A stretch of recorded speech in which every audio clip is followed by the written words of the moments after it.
It was a strange times in 2020, 2021, wasn't it? Strange times, very strange times. And there's one thing that everyone agreed on. Was that possible? There is one thing that everyone agreed on, whether you went medical, whether you went natural, whether you went with the jab, whether you did not go with the jab, there is one thing everyone agreed on, that we need to boost the immune system. Yeah? Now, if someone said to you, can you please explain to me what your immune system is? Have you ever wondered what exactly your immune system does? Or perhaps how it actually protects you from illnesses? Today, Barbara O'Neill, a health educator and naturopath, will guide us through the complexities of the immune system. She'll uncover the essential roles our bodies play in defending us from daily health threats and explain simple ways to naturally enhance our immune response. Join us as we explore these vital topics with Barbara's expert insights. The first line of defense: skin and orifices. So we look at the body, what an incredible body we live in. And our first line of defense is actually our skin. Our skin acts as a protection, holds us together. It breathes, so be careful what you put on it. It absorbs, so be doubly careful what you put on it. Throws off waste. What an incredible organ is the skin. But let's go to the head, and you'll see 7 holes in the head. 2 eyes, 2 nostrils, 2 ears, and a mouth. And if we have a look at all those orifices, there are some amazing systems in them to protect. Let's start with the ear. With the ear, you've got your eardrum, and your eardrum protects the ear from any foreign object going in. But you've also got little hairs, and you've got a little bit of wax that can also trap. So there's a wonderful line of defense in the ear. The human body is fortified by a first line of defense that is both comprehensive and intricate: our skin and the orifices of our body. The skin, our largest organ, serves as a formidable barrier against environmental assaults. It not only keeps harmful microbes out, but also has the unique ability to breathe, absorb, and expel waste. This ensures that many potential threats are neutralized before they can penetrate deeper into the body. Moreover, our body's orifices, ears, eyes, nose, and mouth, are equipped with specialized mechanisms that enhance our protective barriers. The ears are safeguarded by earwax and tiny hairs that deter dust and insects, while the eardrum acts as a rigid barrier protecting the inner ear. Our eyes have eyelashes and a reflexive blinking mechanism that helps keep out dust and small particles. Additionally, tears continuously cleanse the eye by washing away irritants and contain antibacterial enzymes that prevent infections. The nose filters air through tiny hairs and mucus, trapping dust and pathogens, which are then expelled or swallowed into the stomach where gastric acids destroy them. Each orifice plays a pivotal role in our immune defense, showcasing the body's natural resilience and sophisticated protective strategies. In depth, look at the ear's defense. There are no earbuds in my home. What do you call them? Tips? Q-tips? There are no 2 Q-tips in my home because they should never ever go in the ear. So how do you clear your ears out?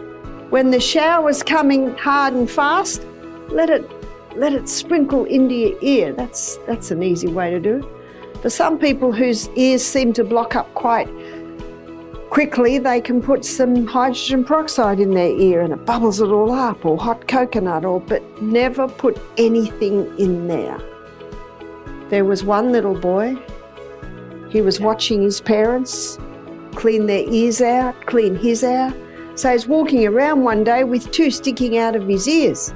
One out of this ear, one out of that ear. And his bigger brother came along and went. When that man attended our program, that happened when he was 5, he's now 40 and he's deaf. If there's an earache and the ear makes a hole in the eardrum to let the pus out, that's not a problem, because if the body makes the hole, the body can heal it up again. The human ear is a marvel of natural defense, equipped with several mechanisms to protect against external threats. At the forefront of these defenses is the eardrum, a thin membrane that acts as a barrier, preventing foreign objects from reaching the sensitive inner ear. Surrounding the eardrum are tiny hairs and a small amount of wax, both of which play crucial roles in the ear's protective system. These hairs help to trap dust and particles, while the wax acts as a sticky barrier that catches smaller debris, preventing them from reaching deeper into the ear canal. The natural design of the ear includes a self-cleaning mechanism where the movement of the jaw during talking and eating helps to slowly expel earwax and trapped debris outward, keeping the ear canal clear without the need for intervention. This is why medical experts strongly advise against the use of Q-tips for ear cleaning, as they can push wax deeper into the ear canal and potentially damage the eardrum. Furthermore, the ear's defense is enhanced by its ability to expel water and other liquids, which is facilitated by its shape and the natural gravitational pull that helps to drain fluids, ensuring that the ear remains dry and less prone to infections. Eye protection mechanisms.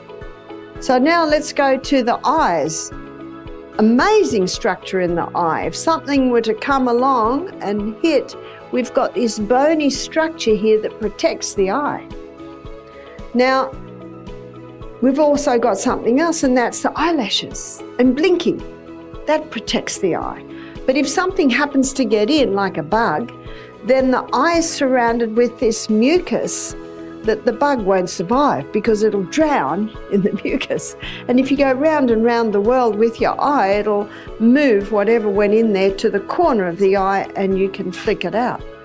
So there's a protection, quite a few protections there in the eye. The human eye possesses an array of sophisticated protection mechanisms designed to shield it from environmental hazards and pathogens.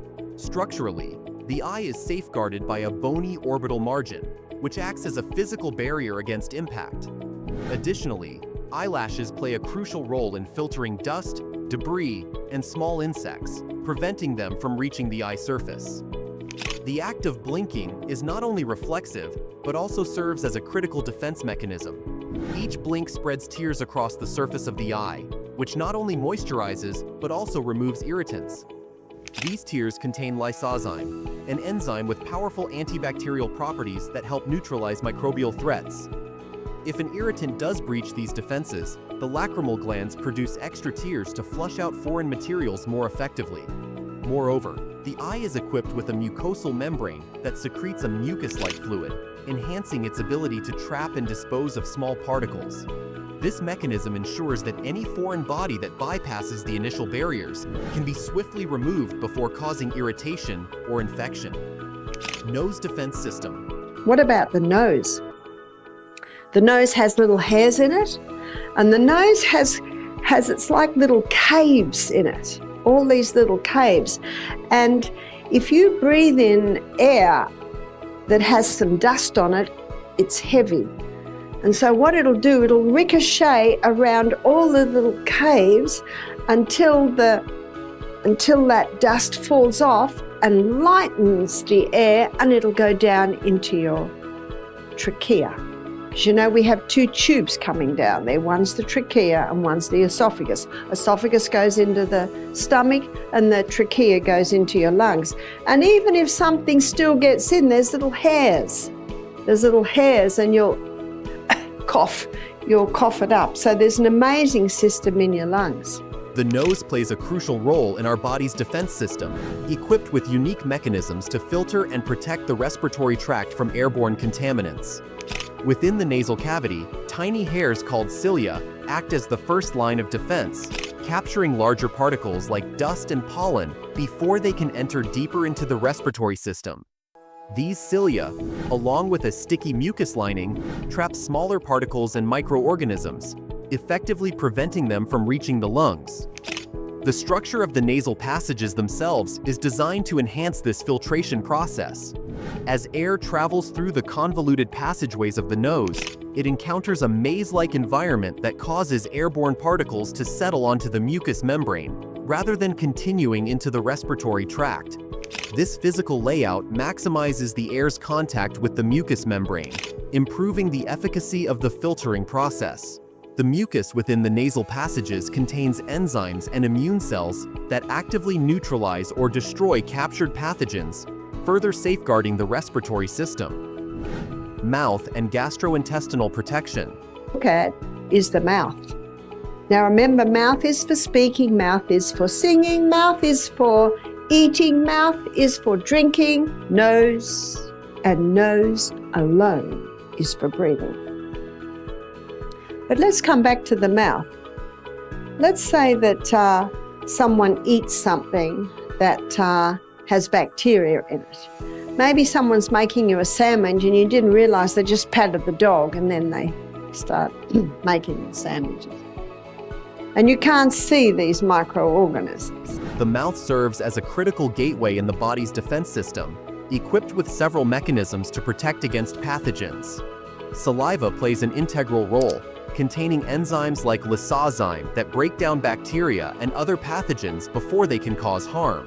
The physical act of chewing and the chemical action of saliva help to reduce the microbial load entering our digestive system, ensuring that fewer pathogens reach the stomach.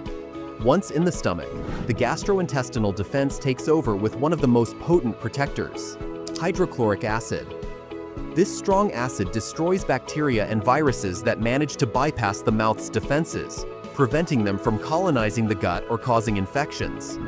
The stomach's mucosal lining further supports this defense by providing a barrier that prevents the acid from damaging the stomach itself.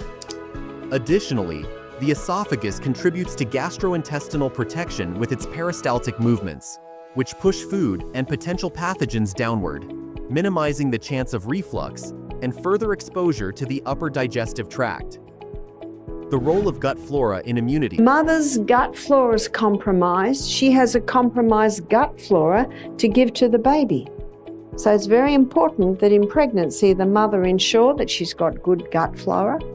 Ideally, she does not take any antibiotics, which is effectively knocks off the good gut flora. The gut flora or microbiome plays a foundational role in our immune system, illustrating a remarkable example of how our bodies are designed to maintain health. Established from birth, the microbiome begins to form when a newborn is exposed to the mother's microbial community, a process initiated during the natural birthing journey and early breastfeeding. This initial colonization sets the stage for a robust immune system. In the gut, beneficial bacteria such as lactobacillus and bifidobacterium thrive, performing crucial tasks that enhance our immunity. These microbes help break down food residues, synthesize essential vitamins, and compete with harmful pathogens, reducing the risk of infections. Moreover, they play a significant role in the development and maintenance of the mucosal immune system, which is integral to protecting the gastrointestinal tract. The gut flora also influences the production of lymphocytes and other immune cells, vital components in the body's defense against pathogens. A healthy and balanced gut microbiome supports the effectiveness of these cells, contributing to an overall stronger immune response. Practical health tips: boosting immune function. When he got home, his mother said, "Can we do that again?" Why did he say that? Because of, I'd say it's starting to build up again. We did it at 11, they did it at 2, they did it at 6. He had a fresh potato on all night, woke up in the morning, the finger was right back to normal size. Every time they changed it, it was coming down a bit more and all the waste came out. After getting home, the boy's mom wanted to repeat the health treatment because she noticed it was working. We first did the treatment at 11 a.m., and they continued at 2 p.m. and 6 p.m. He kept a fresh potato poultice on all night, and by the next morning, his finger was back to normal. Every time they changed the poultice, the swelling went down more, and all the built-up waste was gone. That night, he slept better than he had since his finger first hurt. This simple method shows how switching between hot and cold treatments can really help increase white blood cell production and make the bone marrow more active. This is important because, as Leviticus 17:11 says, "The life of the flesh is in the blood," meaning we need good blood flow to stay healthy. Our immune system does well when we drink plenty of water, eat healthy food, and avoid things that can lower our white blood cells. Ending each hot shower with a quick cold shower, starting with just 5 seconds and slowly increasing, can greatly boost our immune health. This was so energizing that when I was in Peru and jumped into icy water from the Andes, I felt a huge burst of energy. Thank you for joining us in exploring the powerful natural ways to boost your immune system. If you found this information helpful, please like, subscribe, and share this video to help others learn about simple health practices.